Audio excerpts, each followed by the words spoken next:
Welcome back, you gorgeous weirdos. I'm so glad you're here. If you're new here, welcome. Hi, I'm Marlakris. I had a lot of requests to do some press-on nails using dip powder and dip liquids.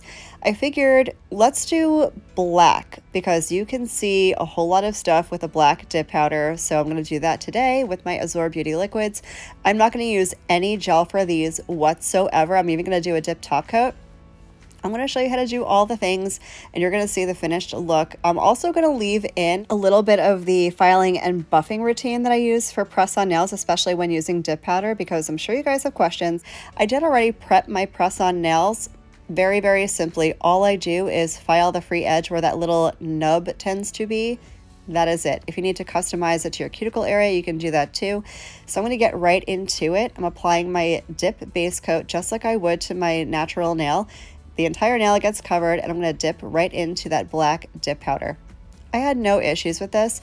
I tend to prefer gel base only because I feel like it's an easier application. You don't have to wait for dry time. You pop it in the lamp. When it's cured, it's dry and ready to go. But this gave me no trouble at all. Plus, I know that sometimes if you're using gel liquids with a black dip powder and you're trying to cure it, you can have some minor issues. Deep dark colors tend to not cure great or take longer to cure. So if you're wanting to do a black nail or a deep dark nail, this might be a better option for you guys. Also, if you're just anti-gel liquids at all, but you still want to do some press-on nails, and if you're thinking, why would anyone want to do press-ons if they don't have to? There's a really good answer for that. If you like doing nail art, but you are not good with your non-dominant hand, this is a great alternative. I'm not going to do any nail art today. It's just going to be a one color manicure. But if you want to do some crazy nail art, but you don't want to do it on your dominant hand, this is a great way to do it. So again, I'm just applying that dip base coat, getting it all over the entire nail and dipping right into that dip powder. And as you can see, it's applying very easily, very evenly. This was a breeze to do. I wasn't sure because I've never used dip liquids to do press-ons, but I was pretty impressed.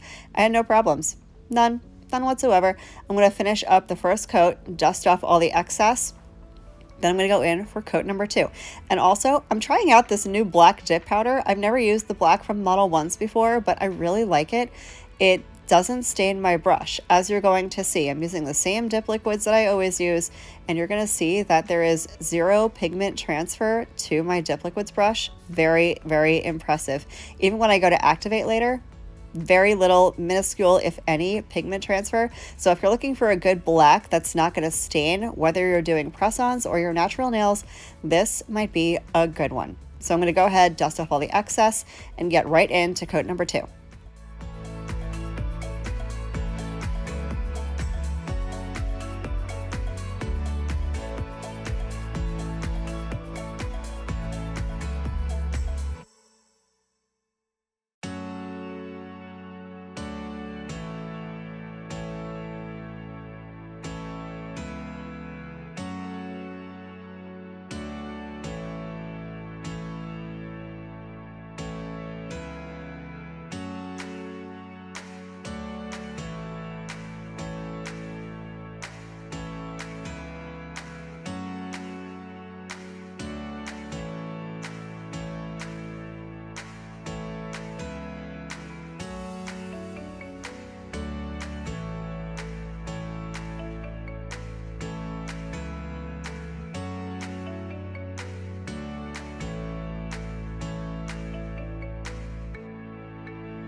So coat number 2 was quick and painless, just like the first coat. I'm going to dust off all the excess dip powder, and then we're going to activate. I know that clear dip powder is pretty important for some people, But because these didn't require any filing or buffing, literally none. I'm going to clean up the cuticle area and graze over the top with a buffing block.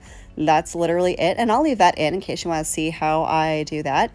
But I'm just going to go right in with my activator. And as you can see, there is no pigment transfer on my activator brush. This black kind of blew my mind a little bit. I'm like, where's the pigment? I mean, it's here. It's clearly right in front of my face, but it doesn't move. Very, very nice pigmentation. This is not going to stain your skin. Highly recommend picking up this black. I'll be using it on myself in the very near future, especially for spooky season. I cannot wait for Halloween manicures. Y'all, I am itching. I am itching for Halloween manis. I can't wait. Anyways, I let the activator sit for about 3 or 4 minutes just to be on the safe side. And this is kind of how I test to see if the activator is set. I'll just gently give the nails a little poke to make sure that I'm not leaving indentations. I also hit it with my dusty brush to see if it makes the clicking sound. You want it to be completely hardened before you go in with your file.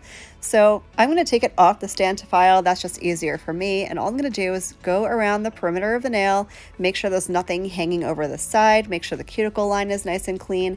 If you struggle with getting a clean cuticle line and you're doing your own natural nails, I get it. We've all been there, especially if you're just starting out.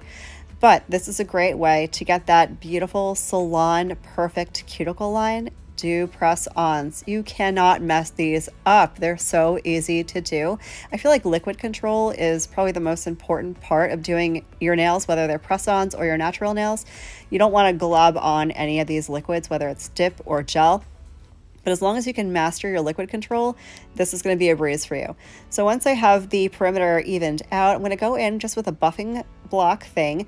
I don't know what you call it, a sponge buffer. And I'm going to graze over the entire nail to make sure the whole surface is nice and smooth, because I'm going to do a dip top coat.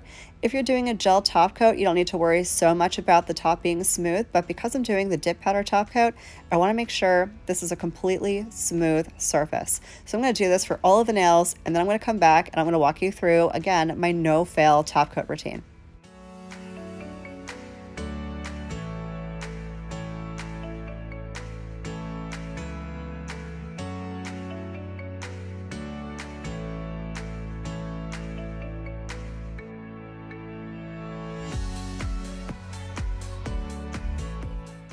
So I went ahead and I got all the nails filed around the perimeter of the press-on, nice and smooth on top, and now we are ready for top coat. So with dip powder top coat, you start with the activator. Activator is what cures or dries your dip liquids, your base and your top coat. So this is going to help your top coat dry quick and glossy. So I'm going to do 1 coat of activator only on each one of the nails. I'm going to let that sit for about 2 minutes. Then I'm going to take a lint-free wipe or a paper towel and wipe off any of that excess activator residue that might be left on the nail. I find it super important just to avoid contamination of your dip top coat. You don't want that to get hard and crusty, and then it won't be usable and no one's going to be happy. So I'm going to do that. Then I'm going to come back and we're going to get the top coat on.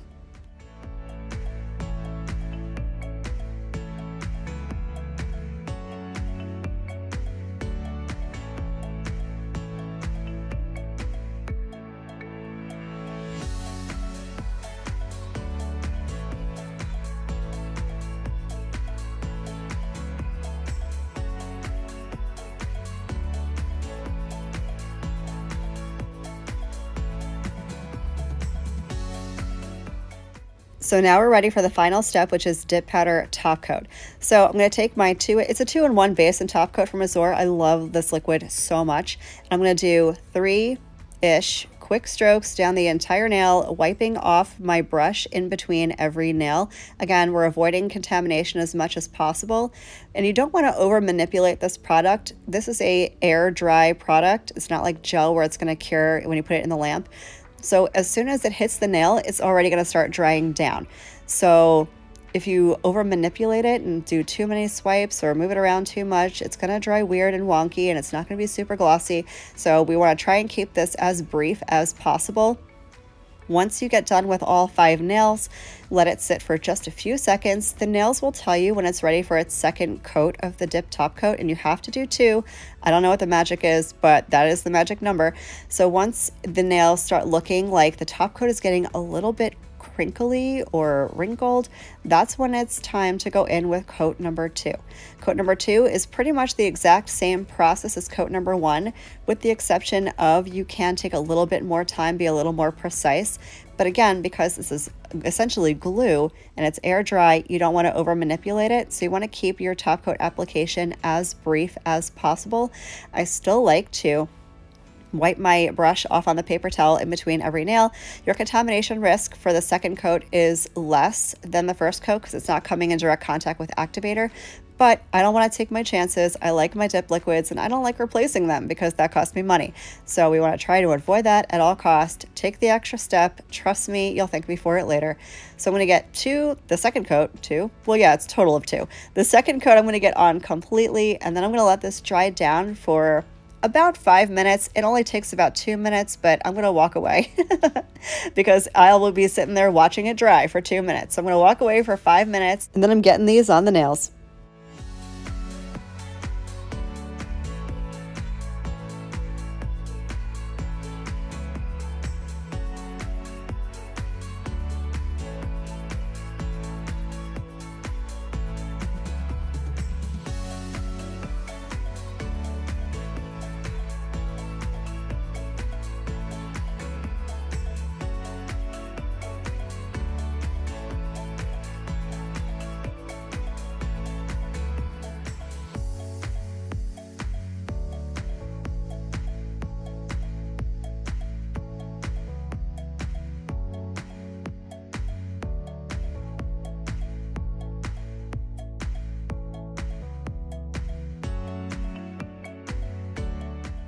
So these are now dry completely, but I wanted to show you something in case you were curious. If you want to do a matte nail, but you're unsure how to do it without gel, this is how you do it. You take your dry, top-coated dip powder nail and buff it. That is all. Now you have a matte top coat. That's literally all you have to do. I am going to throw a top coat over this again. I'm actually going to use a gel top coat on this one so you can see how the gel top coat looks in comparison to the dip top coat. You can't tell the difference. Spoiler alert, you'll never know. This dip top coat by Azure Beauty, literally my favorite dip liquids for a reason. I mean, for numerous reasons, but if you're looking for an ultra glossy dip top coat, check out the Azure. I know it's weird being a 2-in-1 product. I'm usually not a fan of 2-in-1 products myself. Like, you just shouldn't use them. This is the only exception. I love these liquids. Okay. Anyway, let's get these on the nail so you can see what they look like. And I'm going to show you a bunch of angles too. That way you can see what they look like from like the side profile, because I've had some questions about the thickness of these. Here Here they are completely installed. As you can see, they look absolutely perfect, seamless. That gloss is gorgeous, and as you can tell, you really can't see which one is gel and which one is dip. This dip top coat is really just that good. I hope this was helpful for you guys. Thank you for spending some time with me today. I hope the rest of your day is as beautiful as you are, and I will catch you in the next one. Love you, bye.